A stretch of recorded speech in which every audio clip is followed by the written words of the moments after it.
All right, my friends, welcome to episode 313 of Prof and Dev Play Games. If everything works well, you should have like 6 podcast episodes from us in your podcast feed because we've just realized they are not populating. We'll fix that.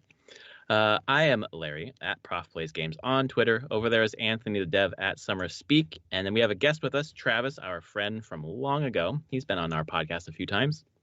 Here to talk about New World. And we're going to talk about games, game delays, and games that weren't delayed that should have been delayed tonight on tonight's podcast. But how's everyone doing? I'm good. Don't all jump at once. Yeah, I'm good. Chill weekend, doing errands, but got to watch Dune a second time with the family, so that was fun. Nice. Use that extra hour well. Yeah, so decided my wife wanted to see it, watch it, and I was like, if my daughter gets scared or anything, she'll leave, but she didn't. So it's not like it's bloody or anything. If anything, I thought they were just going to get bored and wander away, but they were pretty much entranced the entire time. And then constantly asked me questions at dinner about like the lore of Dune. And I should say, I've read Dune once 10 years ago. And so I'm sitting here going, okay, let's dig deep on this and see if I can remember what else is going on. But so there's a lot of sand. There's a lot of sand. What about you, Travis? How you doing? I'm fine, surviving in these fun times. Watched Dune myself, and as someone who has zero background on any of it, I enjoyed the movie. I could see where some people were like, it's a little slow at times, but yeah.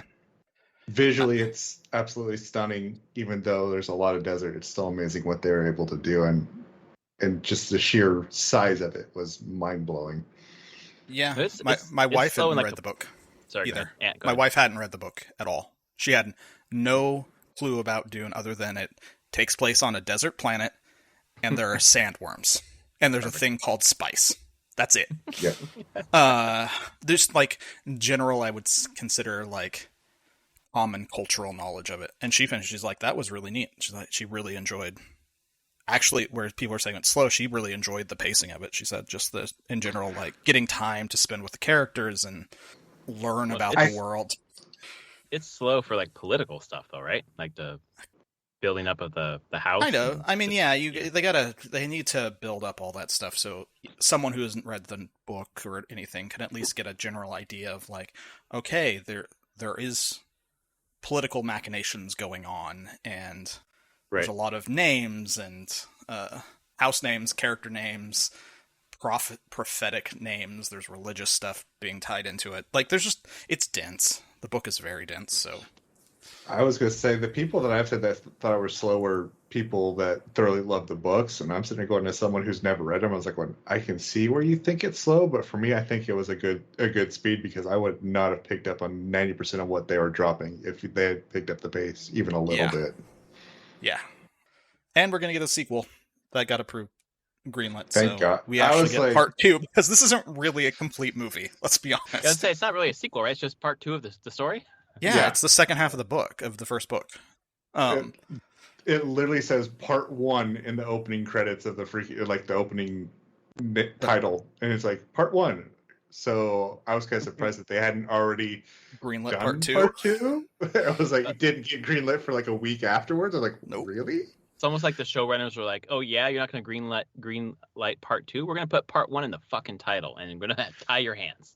Well, from what I read, the directors flat out said when he did it, he was like, "Dude, this is a 2-part movie." Like, he did it specifically that way, and yeah, I'm kind of surprised they didn't do the same thing that they did with the original Lord of the Rings, where they just burned through filming all 3 of them at once, and then Warner Brothers was not confident enough in it. But if it does well enough, Villeneuve wants to do 3 movies total. For him, they could do more going on, but he wanted to do the first book as movie 1 and 2, and then the second book, Dune Messiah, as a movie, and that's where he would bow out. Sounds like they'll probably get there. Yeah, I think so.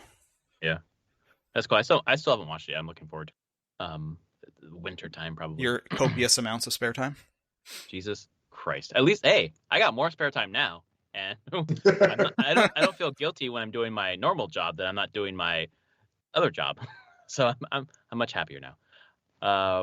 So speaking of happy, a certain game got delayed 2 weeks, and the person who was explaining that didn't seem very happy. But maybe it's all for the best. He wasn't. So yeah, Final Fantasy XIV Endwalker, which was scheduled to early access launch November 19th, got delayed 2 weeks, where its early access start will be December 3rd. Which the thing out of this whole thing is crazy is the fact that we are 2 weeks from that original launch date. When they announced that, that's so late to announce a delay. Yeah. Like, marketing has all been moving to that date. Like, everything has been lined up for that date. And then to move it is crazy. Does that speak to like massive bugs they've been finding, or? I think it does speak to it. It speaks to the producer Naoki Yoshida, or Yoshi P, as most people call him in there. He was very clear that he's the one who chose to delay this. And I mean, he's been working on this game for 11 years, from pre-A Realm Reborn, from disastrous start to the rebuilding of the whole thing. This is his life. Right. And it was clear that he didn't think if they went out in 2 weeks as they'd planned, that it was going to live up to what he expected out of the game. Mm-hmm. Like bugs, stability. It doesn't sound like it was like, oh, this wouldn't work. It wouldn't be playable. It's just not the quality bar that he's happy with, for the fact that this is the end of the storyline that they've been telling for 11 years. Yeah, it's not like him second guessing the end of the story, right? He's like, fuck, no, I shouldn't have killed that guy. No. This really just it's made it sound like bugs, and he was incredibly apologetic. I was watching the live letter that they did, which lasted 5.5 hours, because they're insane. Oh man, I got in my booth to record probably 10 minutes before we went live, and I was gonna watch the live thing to kind of get up to speed, because I thought it was 5 minutes. No, it's 5.5 hours. Holy shit. I mean, the delay part is in the first 10 minutes or so. Yeah. Okay. And he tears up on stream. Like, he is incredibly upset that he asked to delay it. Doesn't this also speak to the confidence the studio and publisher has in his judgment on this at the same time? Oh, he even talks about in the live letter where he had to go to the board of directors and ask to do this, and they specifically said, because you are asking, we will give you 2 more weeks. That's cool. It's a lot of respect, because they're going to burn a lot of money that they've put out there for marketing, I assume. Yeah. You can't just scribble on a digital thing. December 3rd, just kidding. And they talked about, like, well, maybe they would do stuff like they could do it through patches over the next 3 or 4 weeks since that really. And so, but he didn't feel comfortable doing that. Because it definitely sounds like it's just some of the later stuff in the expansion is just buggy. Yeah. And so people are going to hit it before those patches are out, and they don't want to gate people from going through the story, because it's important. Yeah, that makes sense. You can take it at whatever speed you want, but you're going to get to the end of that story. And they want it to be done. It's crazy, though. But sure. It's sad to see a game delayed, but one thing that gamers hate more than games being delayed is bad games. So bad games, you say? What a great segue. Yeah. I would gladly wait several months for a game as long as it came out in a playable state. Like, don't rush it because you think that it's going to make me happier. I'd rather wait and get a full product. So what's going on with New World? I'll kind of defer to Anthony, because he's being the dev. He's probably got a better grasp of it than what I do. I don't. You've played it. You've played it. I never played it. Like, I was like, well, one, it's just not an MMO type of MMO that I want to play. Like, I play Final Fantasy XIV because I don't actually have to play that game with other people, which is funny to say about an MMO, but it's true. I'm like, other people exist in the world, but I don't actually have to interact with them to play the game, and I'm very happy about that. And the sad thing is I'm the same way. Like I play a lot of the games I play, even though like I play, you guys know this, I play Destiny 2 still to this day. Yeah. And I play that 90% of the time solo, even though that game's meant to be played with a group. And New World, I was like, okay, I can play this the whole way through solo and not worry about it. But it's a half-baked idea, and that's the nicest way I can put it. It's not that it's bad, it's that they were in such a rush to get a game out that they didn't think of how to make this last. And because of that, I burned out. Like, level cap 60. I'm 32, and I have zero desire to go back and play the game at all at this point. Is that because of bugginess or because of lack of content? It's a combination. There's been some crazy bugs. The other big thing is it's a player-driven economy, quote unquote. There's literally not a single NPC vendor anywhere in the game. So if you have junk items, you either attempt to sell them on the auction house, essentially, or you just drop it on the ground because there's nowhere to get rid of it and there's no value for some of it.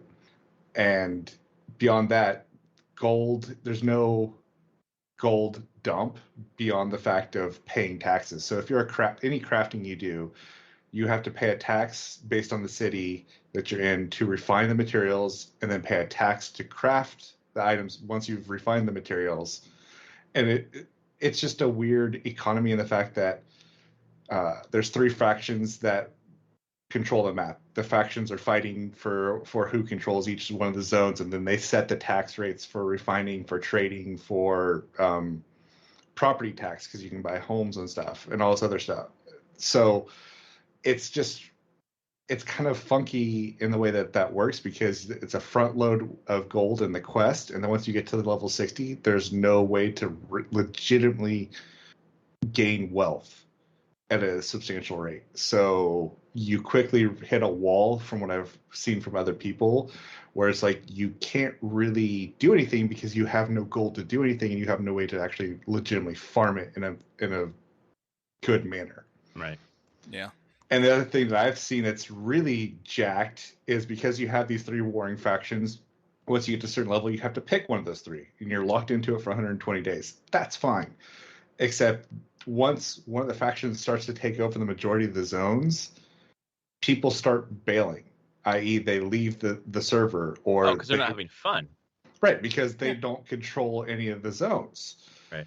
So like the world I'm in, it started out where it was kind of a split between 2 of the factions, and now, fortunately, the faction that I joined controls 90% of the map.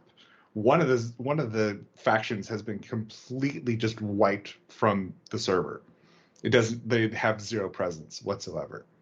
And the other ones change for 120 days. You're fucked. You can't play. Yeah, you can play, but you're at the mercy of the other factions. And the other thing is if you can flag yourself for PvP or not. If you're not flagged for PvP, you get less experience.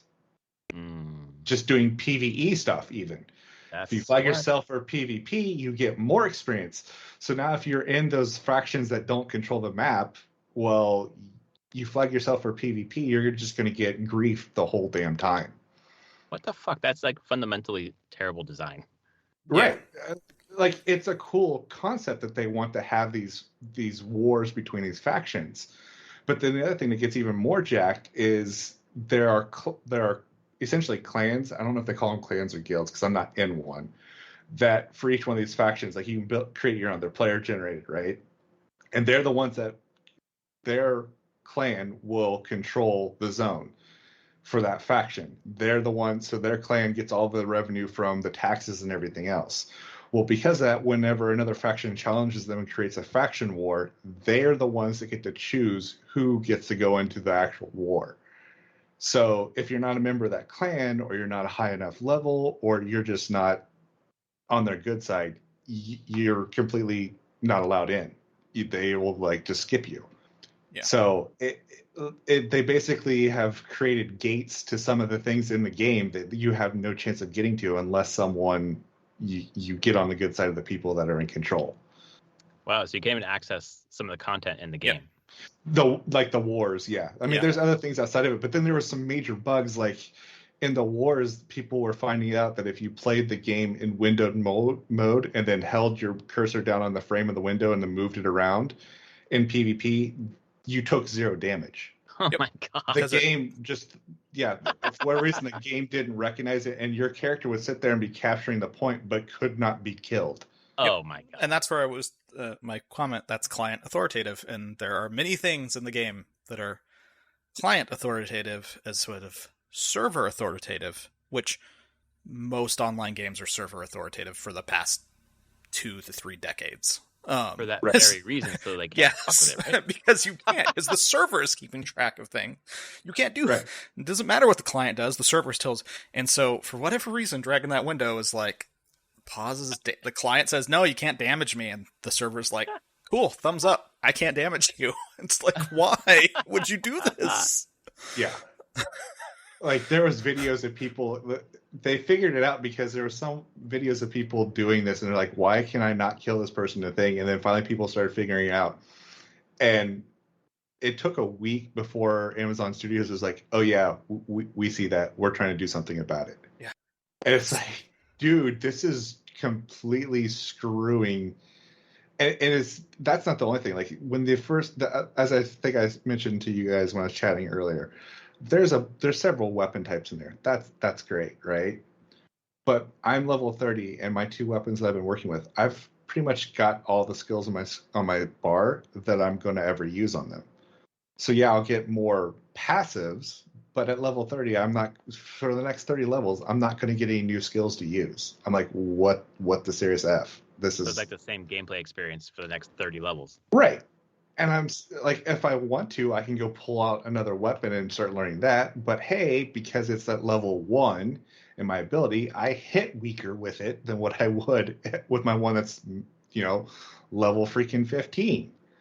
And so it's just, it's a cool concept, but I've never played an MMO where I literally only have 3 abilities available to me. That's it. Each weapon has 3 abilities that are on the hotbar at any given point in time. I've never played one that simplistic. Yeah. Yeah, usually you have like a multi-button mouse plus all the, F1 through whatever, right? At least 1 through 10 on the top row of your numbers, right? Yeah. At the very least. And usually you have multiple hotbars that you can swap through on top of that. Right, you're shift, yeah. Yeah. But this is literally like QRF was what they do the normal binding to. And if I switch to my second weapon, okay, Q, R, and F are bind to 3 more skills. So at best, I have 6 skills. Huh. So what happened here with Amazon? They got told to put a game out? I mean, we should... God, there's a lot. I'm trying to find the Twitter thread about a guy who worked there back at Amazon Game Studios in 2011. Which, funny enough, is I interviewed at Amazon Game Studios right about that time. In 2011? Oh, wow. Yeah, after PopCap had sold. I was like, sure, let's see what options are. And I was immediately like, nope. Like, hell no. No way. What if you can speak to it, like, what made you think, no? Didn't feel like a strong vision of what they wanted to make, and they were treating games as just another service that Amazon would provide, kind of thing. Like, just didn't feel right. It's like it's not gonna work out well. And the people that I knew that were there at the time, who I even interviewed at the time, they all left within 6 months. They were out. Oh, damn! They were not happy. Were you asking them like, "Hey, I'm going to interview. Can you give me some tips?" And were they saying, "Don't"? Not really. But they said they weren't completely thrilled. I'm trying to see what the... Alright, there are 2 forks. So Amazon, back in the day, they bought, licensed for some ridiculous amount of money, CryEngine. And they have a perpetual license to CryEngine there, and they took it, and they made a thing called Lumberyard. They added new tools and built on top of it, replacing a lot of CryEngine. But there was 2 forks of the code. So when they're doing this, it's Game Studio. They want to make games. They need to make games because they're actually as from Amazon execs, they have deadlines to meet. They have profits to reach. Can't do that if you're not making games. So how did this work? Amazon bought a company called Double Helix. I don't remember what they had made. So some game teams, Crucible, New World, and Breakaway, decided to take existing Double Helix code and kind of like smash it into CryEngine. That sounds. But left CryEngine's networking at its core, which is client authoritative. But they chose to take those and start working to make games immediately, basically. Did they half-ass know? Sorry, go ahead. No, go ahead. Did they not know that was going to be an issue? They probably thought they could work around it. Because that's just something I'm trying to see this. Well, as someone who doesn't even know all the technical stuff, I can sit there and look at it and go, dude, they were treating game development as like movie production or TV production. Kind of. And it's like, this is not how this shit works, man. This guy who had worked there on Twitter said it all came down to Mike Frazzini, VP of Games. His attitude was that we could invent our way out of the problems of these code bases iteratively. And it's like, that's an attitude that works in the microservices world of AWS, but doesn't really work in games because you're building on top of this stuff immediately. So iterating your code base basically usually means rewriting a ton of content constantly. Right, it's almost no way to do it. 300 hours of work every hour. It seems like we're going to throw all that away and redo it, and then redo it again, and redo it again. But actually, we're not redoing that. We just need to change this underlying code. So you need to reauthor all that content that you've done in its new way so that it actually works. That's only going to take you a couple weeks, right? Months later. So I obviously don't code, but if you're doing things on top of a base of code that connects to that foundation, and if the foundation changes, you have to change fucking everything, right? A lot of times, unless people are being very careful. Yeah. Maybe not everything, but a substantial amount, yes. So basically, they were treating like they could make games by like, oh, our code bases aren't great, but we'll just fix them as we go. You know, lay down that basically like building any game. Let's build the airplane while we're in the air, basically. Oh yeah, great idea. So a lot of their tech problems come out of that. And like the New World devs are like the actual people probably making the game are like, there's no fucking way to get this to work properly. But being told like, well, this is what you're using, and well, you still have to make money and you still have to release things at these times. Well, so have fun. And the amount of bugs that they've had, like there was a gold duping bug that people were getting banned for, and they didn't even do it because you could trade your gold to someone without them saying yes, and it would automatically dupe the gold. And because of that, Amazon was like, "Oh, you were involved in it. You're banned." And the person, I was like afraid to log into my account because I was like, "Dude, if someone had just decided to mail me gold to do the dupe, I could get my account banned." Because that's literally what some people were doing to grief others, was sending them gold to get their accounts banned. God. Yep, infinite wealth duping. Another weird thing is their chat. Normally, chat programs, like any chat, like online, you have forms that you can fill out. You usually scrub it for command characters, just tons of stuff that you're like, no, don't let people issue commands. Theirs didn't. You could insert HTML code into chat. You could change the UI of your game by typing messages in chat. You could kick people out of the game using chatting messages. Make images display in weird ways. Yeah. These are all problems that people have solved. Yes. All of these. Very much so. That one is one where I'm like, how did this not get picked up by QA? Like, someone someone have the task list to go like, check the chat box. Do all your normal tests on a chat box. Just do them here. Normal test on a chat box. Shit. Oh, well. Yeah. Oh, God.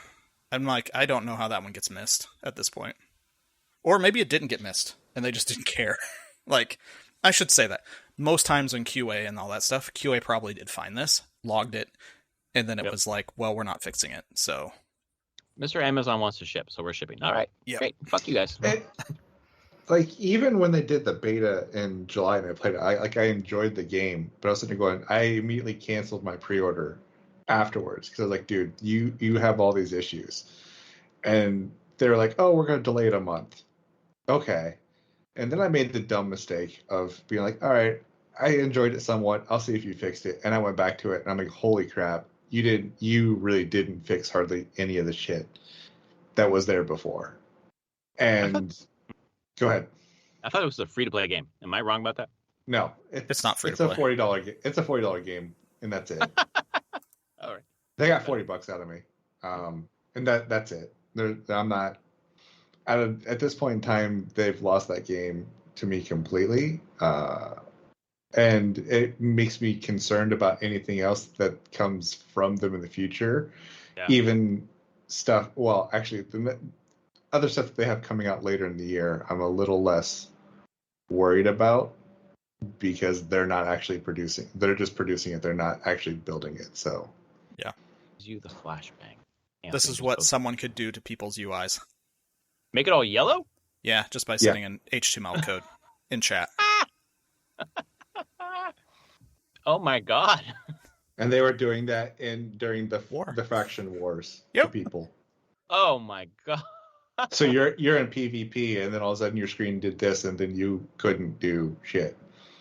But if you're already on the capture point, all you had to do is have your game in window mode and just move the window around, and it didn't matter. Yeah, you could do that. You could eliminate all fall damage doing the window thing. Yep. You could do all sorts of. I mean, yeah, it was weirdly like pausing a multiplayer game. We always wondered what that would be like. Well, that's what it is. You can also crash people's client by just linking an item and putting a certain tag in front of it, and you hover over that item, and it crashes the client. Yeah. This is embarrassing. Oh my god.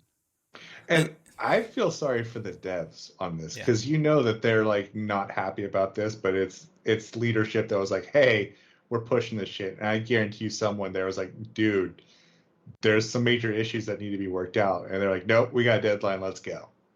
Yeah. Oh my god. Just a long line of that happening. The really unfortunate thing is they push back a game that they're publishing here in the West, a Korean game called Lost Ark that's been out for years. That the West has been like, anyone who knows anything about these types of games has been like screaming for this game to be released in the US and Europe and everywhere else. And Amazon's like, yep, we're doing it. And it was supposed to be released this month. And they're like, nope, we're delaying it till 2022. And they couldn't give a legitimate reason because the game's done. All they had to do was the localization. And you can't tell me that they haven't finished the localization in like the past year or two that they've had the rights to it. And the general consensus is they did it to where people wouldn't try and decide between Lost Ark and New World. That people would go to New World and not be like, yeah, Lost Ark's coming out in 2 months, so screw it. I'm not. That was their fears, that people would be like, Lost Ark's coming out in 2 months. I'm not buying New World. I'm just going to wait 2 months. Yeah. So, yeah. I mean, it's true. You don't want to compete with yourself, but you could have flipped which games you're putting out first. Yeah. More polished one, maybe? Yeah. Right. Although the beta was for that. I have a beta key for it. I haven't played it. For which one? Lost Ark. I've been watching that game for years, and it kind of reminds me of an updated Diablo in a lot of ways. I just saw that there was betas this past week, and their streamer I watched was playing it, so you got Twitch drops to get a key for the beta, and I did it. I just don't know when the beta ends, because I kind of forgot to do it this weekend. No idea. But I know I've seen a lot of people that have gotten VPN and were able to finagle Korean accounts, even though like you have to have a social security card or something, or a social security number in Korea to be able to get an account or some shit like that. I think it was when they released it in Russia that they were able to circumvent that. Yeah. So the beta was from the 4th to the 11th, so I still could play it this week if I want to. It does look cool though. Yeah. I should do that. I like action RPGs. Who doesn't? And we're not playing. You got your fill of Path of Exile again, and we're not playing. Yeah, I'm done with Path of Exile for the time being. Not because it was bad. I had a good time. I just you did what you needed to do this. Yeah, time. basically, yeah. Yeah. Good. Well, and you're also like, I'm clearing the decks. I'm getting ready for fucking Endwalker. It's kind of. Oh no, my fucking Thanksgiving break is ruined. Just kidding. Not that dramatic.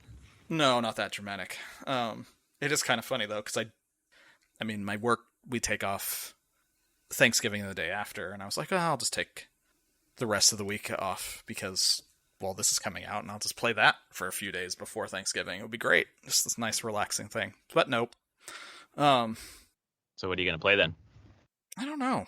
I'm considering I wasn't going to pick it up because Endwalker was the week later, but was Shin Megami Tensei 5. The reviews have been pretty good, man. I could probably pick that up now and feel like I have enough time to dig into it before Endwalker comes out. Yeah, I got like 87 or so on Metacritic. Really? I hadn't even seen reviews for it yet. Yeah, the one review I read from IGN said, it's like Persona without the heart. Like, well, yeah, that's about right. I mean, that's the Shin Megami Tensei games I've played before. But good transition. What have we been playing this week? I'll go first. Go for it. A little game called Kina. So I've talked about that a lot lately, so I'm not going to go into that again. Still fun. But weekends are Baby Link weekends, so we play a game. And since we've been playing Kina, I figured, fuck it, might as well do Breath of the Wild. I've been avoiding it because the battling from Wind Waker was too much, and my daughter was kind of emulating it a little bit. But with Kina, she's not at all. I was like, all right, cool. Like bow, staff, combat, good. We're okay. So load up Breath of the Wild, and she's watched all the cutscenes like a million times. She knows the story and whatever else. So we start, and you're on the Great Plateau, and you have to do the 4 shrines to get the basically complete the tutorial to get the fucking paraglider. What do you think my daughter is interested in doing on the plateau? You have any guesses? God, it's been so long since I played that game, I don't remember. Definitely not actually doing the shrines. Not the objectives, correct. Cooking? Exactly. Fucking cooking. We're cooking everything. We're going all over the plateau and grabbing all the ingredients we can and making weird shit. And she just laughs her ass off when it's that gross 8-bit fucking monster horn and monster eye recipe or whatever. Wow. We found some peppers and we made, so we could get warm when we go into the cold. And she just wants to keep cooking. So when I get her away from the cooking to go on an objective, we'll probably go for about 5 minutes. And she's like, I want to cook again. Like, oh my God, I'll collect ingredients along the way. Oh, there are probably ingredients in that shrine. If we beat the shrine, we might find some ingredients. I'm lying to her. We're not going to find ingredients, but I need to finish this fucking shrine so we can get that goddamn Paris paraglider from that fucking asshole and get off the plateau. But no, it's fucking cooking mama. Like, why aren't we just playing? Mama? Entice her. Say, if you get the glider, there's more recipes out there. Look at all the ingredients and other ingredients you can get. You could cook so many other dishes. I have not said it to her, but I'm absolutely going to now. But she loves that it's like the when you cook something good, it's like the really nice music. When you don't, it's like broken glass and shit. She just dies every time. It's so funny. So we're playing Breath of the Wild, and I'm so excited to play through it again, and we're having a really good time. But you know what? If Brad were here, he would appreciate this. She didn't say it like this, but I think if she had the language, she would have said it like this. Dad, why the fuck are our weapons breaking? Because they're shitty. Yes. Dad, why does that keep breaking? Oh, don't get me started on that. Oh, fuck. But a fucking 4-year-old's like, what? Like, she wanted me to cut down this fucking forest because I had the axe. Oh, yeah. So I just started cutting down all the trees. She's like, Dad, your axe broke. I'm like, yeah. If you use a weapon for a while, it breaks. She's like, why? Yeah. She's asking the same question that everyone who's ever played that game has asked. I don't fucking care about it. I think it's fine, but I know most people hate it. It never bothered me. Yeah, I rolled with it and was like, okay, that's conceit of the game. All right, I will continue to get weapons. I wouldn't have cared if they just lasted a little bit longer, because half the time it's like you hit a monster twice. It's like, oh, it broke. You're like, dude, that took me a while to get my hands on that. You a-hole. You know what's annoying about it? the fact that you can only hold a certain amount of melee weapons, at least at the beginning. So you know they're going to break. It alleviates that. Yeah, at the beginning it's really rough. I will say that for sure. But the best thing about it has been when you kill one of the skeletons, whatever they're called, I forget. You can take and you their get leg. this, huh? You can take their leg or their arm. Yeah, you take their arm. But I didn't notice this the first time playing through because I never really used the arm. But my daughter wanted me to use the arm all the time. Okay. So when we got to the end of the shrine, it's the first time that we both noticed it. He's standing there looking at the monk or whatever talking, but the arm's wiggling and the fingers are basically like tickling his butt. And my daughter just thought that was hilarious. Dad, he's touching Link's bottom. I was like, I guess you're right. So that's been amusing. I'm seeing this game through new eyes. Great game. So that's what I've been playing. Oh no, one more thing. Because I told Anthony that I would try to play something new this week because I have not been playing anything but Kena.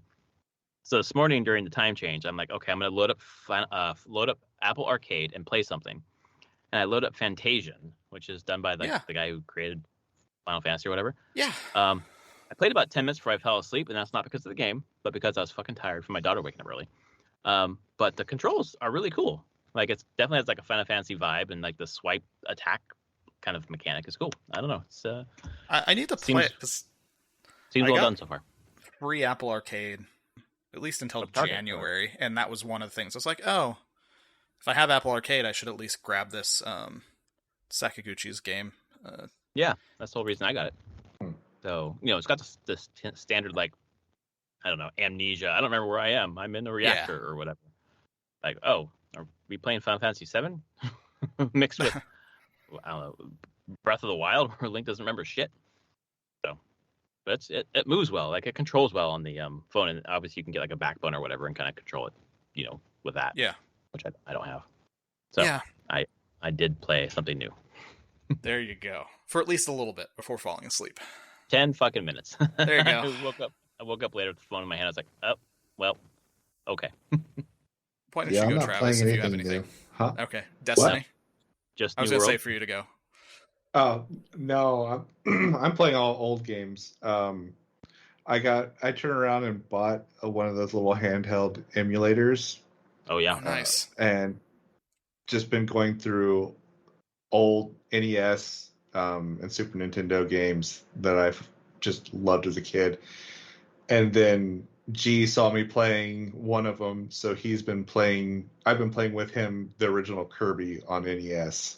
Nice. On the Switch. And it's hilarious because the first game I let him play was like Lego Marvel Heroes 2. Mm-hmm. And he couldn't even get out of the first area. But my son is like jumping all over the place, swinging his arms around. Inside of 5 minutes, he's just this ball of sweat from playing this game because he can't sit and play it. He has to run around and act out what he's doing while he's trying to play the game. And wait, he's got the handheld in his hand and he's jumping around? No, the Lego Marvel right. was on the Switch. Yeah.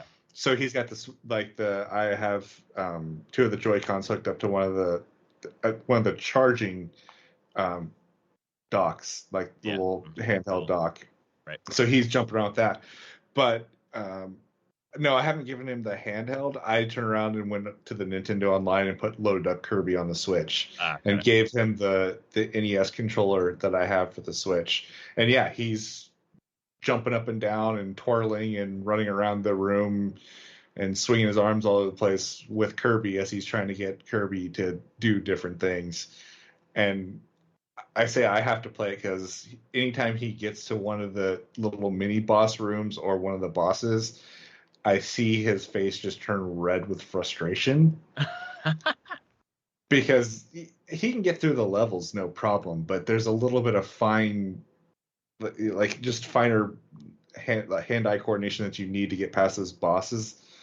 And I don't know. Sometimes the problem solving there just isn't him because he's more of like smash button, thing goes away, I move forward. Not so much like, hey, there's a mechanic here that needs to be accomplished to get past it. Yeah, pick up the apple, jump, throw it in the eye, or whatever kind of thing. Yeah, like with Kirby, half the time it's like, oh, you have to notice that there are certain things that'll fall or shoot across the screen at a random point in time, and you need to position yourself in a way to where you can suck them in and then spit it back out at the boss. Right.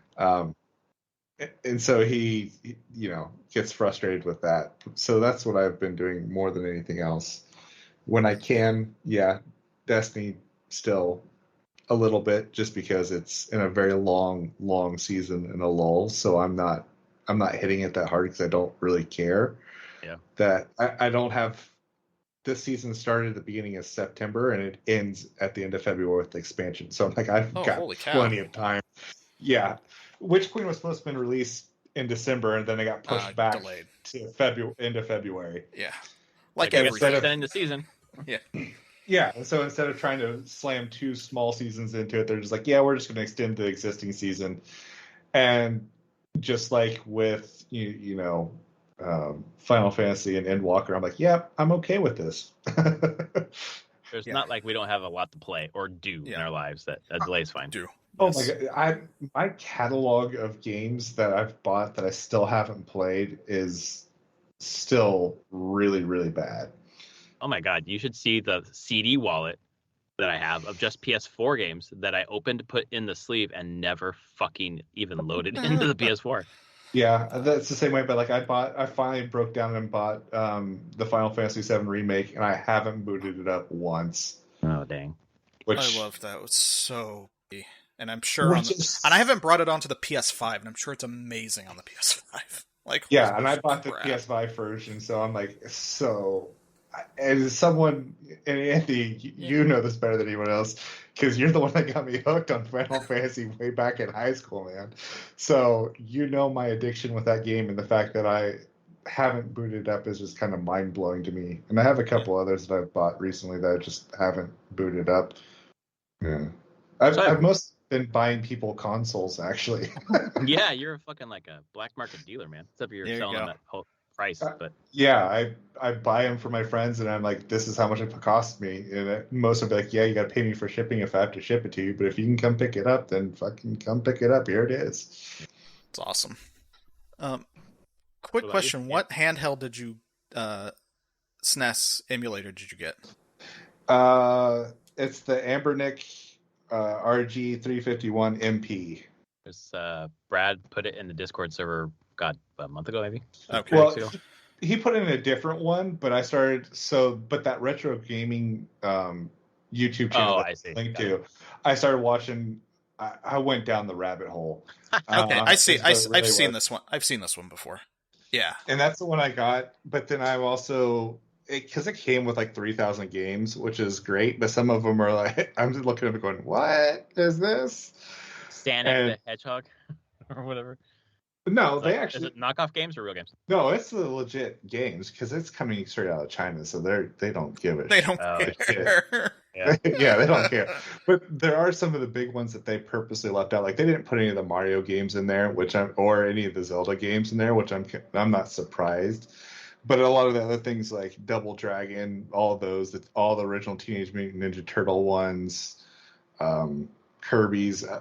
All the other stuff is in there. And I was really stoked because, I was looking for Salamander in there and couldn't find it. And I was getting really ticked off that I couldn't find Salamander. And then I realized, I was like, oh, wait, here in the US it was called Life Force. I wonder if they actually named it that. And they did name it Life Force. So I got really, really stoked when I saw that. Nice. Huh, so it just comes preloaded. I didn't realize that. I thought you were loading your own ROMs. I'm sure you can also do that too. You can 100% load your own. Are you deleting their shit when you load your own? No, just adding to it.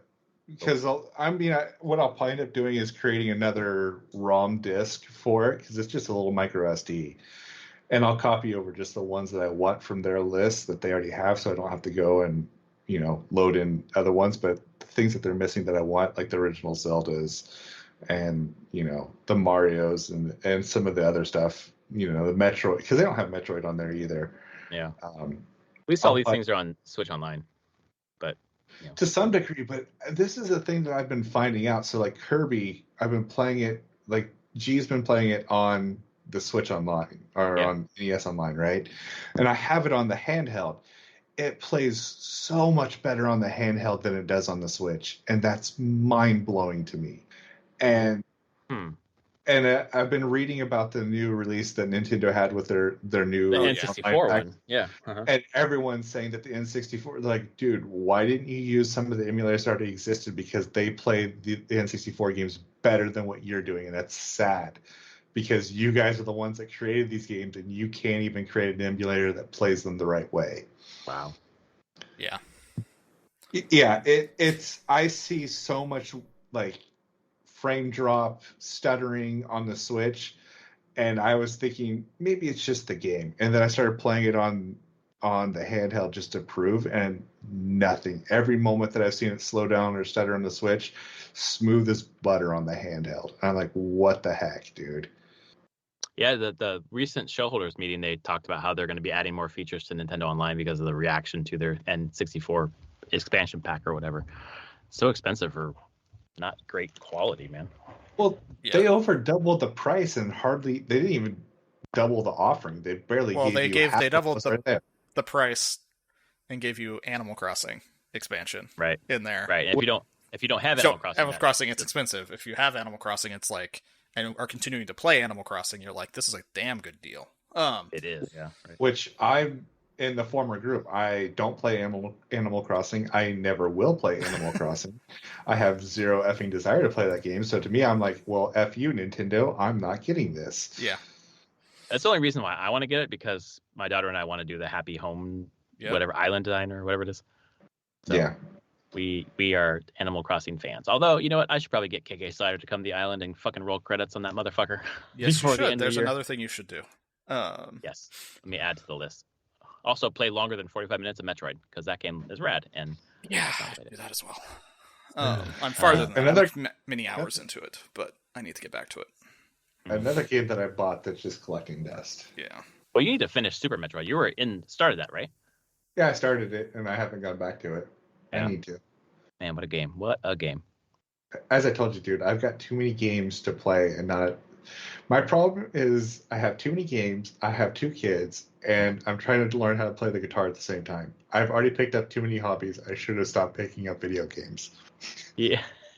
I don't feel like on the 2-kid thing, but everything else is like, yep, there's way too much stuff going on, and all I want to do is play guitar. Side thing, Larry, you sent me the thing on the Final Fantasy 14 guitar that they're putting out. Yeah, I think Travis is the one that sent it to me. Yeah. Uh-huh. Yeah, and then on the live letter they actually showed a full trailer with it with music and the whole thing. And to me, I'm like, this is a really pretty guitar. I don't play guitar. I'm not going to. So like, why would I even consider this? But then I still won't. But watching in the live letter when they put like that merch trailer on and they did it to the guitar specifically and they have a song playing behind it, I'm like, oh god, the marketing's hitting me really hard, because you're just like, I could get that guitar, I could play that song with that guitar. Oh my, nope. And then my wife was like very clear, she's like, you have to give up one of your other hobbies if you want to do guitars. Like, you only get one expensive hobby, take a pick. I'm like, that's true. What's the other expensive hobby that you'd have to play? Well, when I usually say games, but it's not just video games. Like, I buy a lot of pen and paper games and miniature games and painting on the miniature games. Beyond digital stuff. Like, yes, I buy a lot of stuff that gets enveloped in the umbrella that is games. At least part of that games umbrella is tax deductible. I'm never going to hit that limit. Well, here's the other I've thing. tried. It's a Final Fantasy 14 guitar. It's still under the games umbrella. Yeah, sure. It's $3,500 if you could get a pre-order, which the pre-orders are already gone. So I'm pretty sure it's at least a $6,000 guitar at this point. Mm-hmm.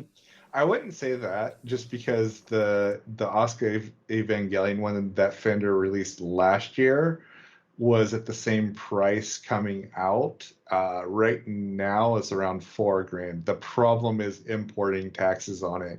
That becomes the bitch. Yeah. So, and I tried to figure that out and couldn't. I was like, I gave up, because I showed Larry the Evangelion one. I'm like, this one, I actually want this one. It looks way more badass to me. But yeah, I would say that a 3.5K guitar, like anything over 1,000 is probably overkill, but that was before I bought the Jagstang.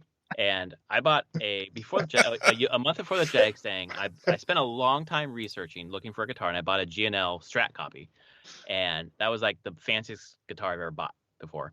And I played it, and it was amazing, and it still is amazing.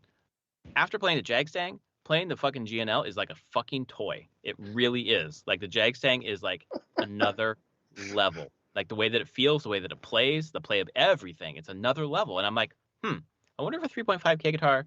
I mean, I know like part of that money is like it's the Final Fantasy name or whatever. So let's bring it down to 2,000. Still, like, is it that much better than the one I have now? Because man, this guitar is fucking amazing. It's gonna be the same thing with anything. There's diminishing returns at a certain point. That's what I'm wondering. Yeah, and I think a lot of the money there is the fact that the name limited. Yeah. I don't think it's very, as far as I could tell, spec wise, different than a normal Stratocaster. Like, is it? I guess I didn't look closely at the picture. Is it a triple single triple, coil? Triple single. Looks like triple single coil. I have to look specifically again what the. Okay, I'm gonna look it up. It was, as I recall, it was a triple single. Yeah. Yeah. Okay. You're paying for the look of it, the uniqueness of it, more than anything. Not the actual like, hey, this has different internals going on. Yeah, that's just this. Okay. It's a Strat that looks. I think it looks pretty badass, but it's. But yeah, I'm not paying 3,500 for a fucking Strat. Sorry. But people will and have been since they're like sold out everywhere. So I still go back to what I said to Larry. I'm like, when Fender Japan's smart, they're doing all these cool collabs with other things. I'm like, what? Why? Where's Fender US? Where are their collabs? Anyways. Yeah. So what have I been playing? So new game I played Unpacking. Anthony, we talked about this last week. Anthony sends me a text. It's like, Unpacking really brings out the feelings. I'm like, what the fuck? Did you move? What's going on? It's like, no, we're on the game. There's a game that came out on Steam, indie game called Unpacking. And it's a kind of like a Zen-ish puzzle game where you're presented with one or more rooms, and there's boxes. It's a kind of ISO 2D pixely art thing. And you're presented boxes. You click the box that opens, and there's adding and filling inside, so you can't see what's in it. And you click the box again, and you get an item. Get something. Stuffed animal, clothes, top, or pants, whatever, and you got to place it in the room. There's not like a right or wrong for most things. It's just like you got to get stuff out. Usually you need to get clothes into the closets, stuff on the bed, and I'd picked it up because people at work had played it and were like, hey, this is actually really, really cool and interesting, and it's kind of really nice to just sit with and play it. And so I picked it up, and I played it yesterday and today. And yeah, it one has a story told in a pretty passive way because you're unpacking. But, I mean, you're playing a character, so you're unpacking their life, and you start with them getting their own room pre, like, middle schoolish time. And you unpack, like, and it's a young girl. So you're, like, unpacking their stuff in there, and so you're putting, like, their stuffed animals and posters on the wall and stuff. But you're getting a sense of who this person is. And then it usually jumps a few years. So it starts there. I think it's, like, right end of middle school going into high school. And the next time room is a dorm room at college. And so it's like, well, and you start seeing over a big chunk of life of this person that you're playing, like, unpacking for, items that follow you from place to place, so that stuff that they've had since they were a kid, and you're placing it, you start seeing, like, those things going through.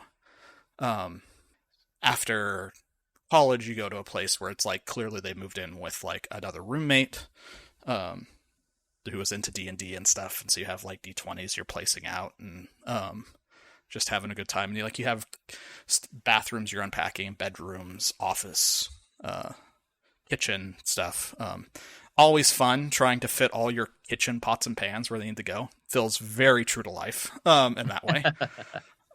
In not much space. The one that got me, and you start actually having big feelings with this, and one of the reasons is, like, everyone goes through kind of this process when you move and unpacking stuff into a new space. There's a lot of emotion to that, and this kind of hits on that. The one that hit me was very poignant was there's the post roommate where clearly this person is like moving in with like a significant other, and you're unpacking your life into someone else's space. Yeah. And that feels really weird because you have control to move their stuff as well to make room for you. And how do you fit into someone else's life, basically? And it hit me a lot harder than I was expecting from playing it. And it took me a total probably 4 or 5 hours to play the whole thing. It's really good, very interesting game. Play games to fill things, and this game made me feel a lot of things. So I was pretty happy about it. Wow, I don't know if it has a lot of replayability or anything. That's yeah, like right, exactly. It's not like that's what most people ding it for. Is they're like, it's $20 for this 4-hour experience. I'm like, it's $20 for me to feel a lot of feelings. So I'm fine with that. Right. If I paid $20 and then got through it and be like, well, that did nothing, I'd be upset. But I felt happy with my thing, and so yeah, I really enjoyed it quite a bit. You realize you just sold me on this game, right? Yeah. Me too. Like I'm on Steam right now, like going add to cart. It's an interesting thing. Like, again, just playing. It's very specific. I come back to we've all been in those places in our lives, and this kind of hits on it. So there's just a common emotional thread. That'll be interesting for me because recently my son was asking you, for some reason brought up, he's been really into dinosaurs and brought up stuffed animals. And my wife made some comment about my stuffed animal because I have, to this day, still, yes, I'm a grown-ass man with 2 kids. I still have my stuffed animal from when I was 5 years old? 5 or 6. That's a little polka dotted T-Rex.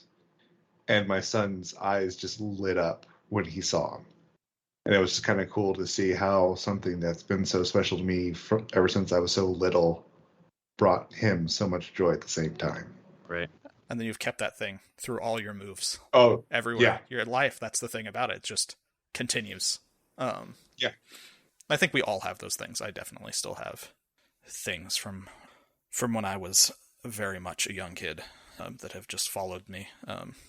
Mine are books. I have books from those time in my life that were very important to me, and those have stayed with me. Those will be incinerated with my body when I die. There you go.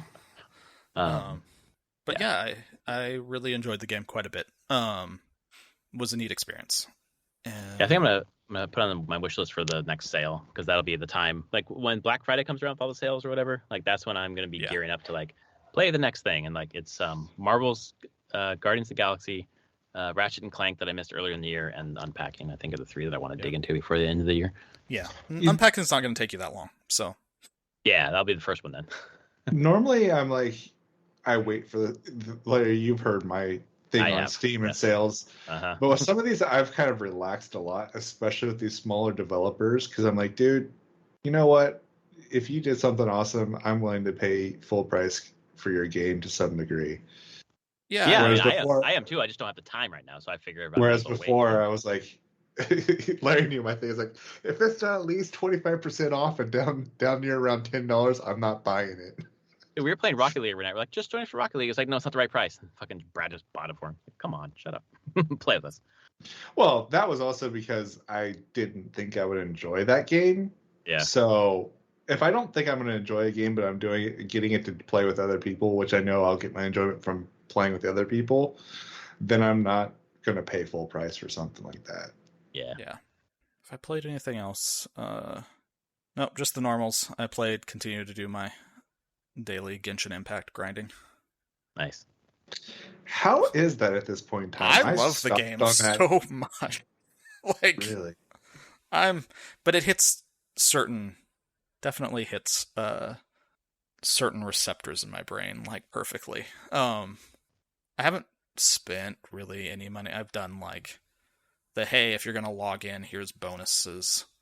I've been playing, and I've been playing consistently for about 2 months now, and just because they gave away Aloy for free, so Horizon character, Yeah. And I was like, sure, you got me. I'll play. And there were some people at work that were playing and were saying, like, you should play this for research, basically, from game development, being like, look at what a free-to-play game can be in some ways, because the quality bar as a free-to-play game is incredibly high for that game, which is shocking.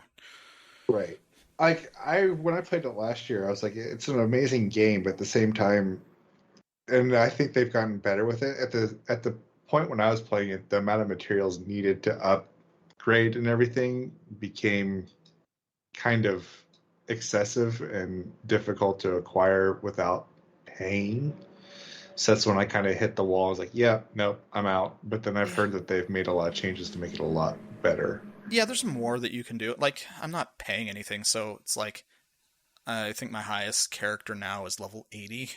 To get to, like, ascend to 90 the next part, yeah, I'd probably be going to be working on this character for a few weeks. Yeah. Just because, but that's fine. It's definitely a game where I've learned that it's not, now that I'm at the end of the story, it's not something that they even expect most players to play more than a little bit each day. Like, half an hour, 45 minutes tops, and then move on. Yeah. Like a true mobile game. Yeah, actually it is. But it's just at the quality bar of, like, a big PC game. Yeah. Which is, I've talked about it on the podcast before. It's just, like, the actual, like, quality of the game is way higher than I expected. And it's hooked me.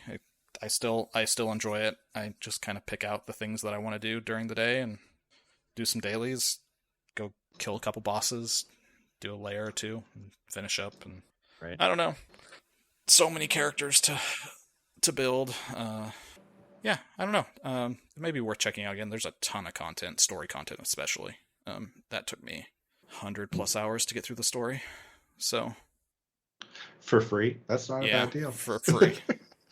And yeah, I wasn't paying money during. I was just like, I'm just playing the quest that you're throwing at me. And you can do, like, all the quests with the free characters they give you, and you get enough materials to keep them generally up to par. There's some gates with, like, oh, your adventure rate needs to be a certain level before you can continue the story, but then that's just like, all right, just go explore, find chests, find stuff that you want to do. I don't know. It's the right level of investment for me usually on most days. So we'll continue probably what I play now until now that you're delayed. Yeah, I don't know, December 3rd at latest. But yeah, maybe Shin Megami Tensei. SMT5, yeah. Yeah. Yeah, good reviews. You should look at the reviews. That would probably tip you over the edge. Yeah. Since you're such a Persona nut. Persona 5 nut. Persona 5 nut. Yeah, I tried 4. Yeah. Was not thrilled. Yeah. Well, that's not true. I love the music, and I like a lot of the character designs. Honestly, I felt like the story was generally fine too, except for some problematic elements every once in a while. Mm-hmm. But the dungeons were just terrible, and everyone said that, like, yeah, dungeons pre-Persona 5 were really bad. Yeah. So, like, if your favorite parts of the game are something that you can do by listening to Spotify and look at DeviantArt, then maybe not worth playing. There you go. Although DeviantArt kind of gets in the rule 34, 32. Yeah, rule 34. Yeah. Stuff. Anyway. Yeah. That's a good note to end the podcast on. Thanks for tuning into our podcast. This was Prof and Dev Play Games, episode 313. Hopefully we're back on your podcast feeds, but who the fuck knows? We'll figure it out. We will be back next week talking about the latest news, or barring that, we'll talk more of Kina and Genshin. We'll see you next week. Later, everyone. See ya.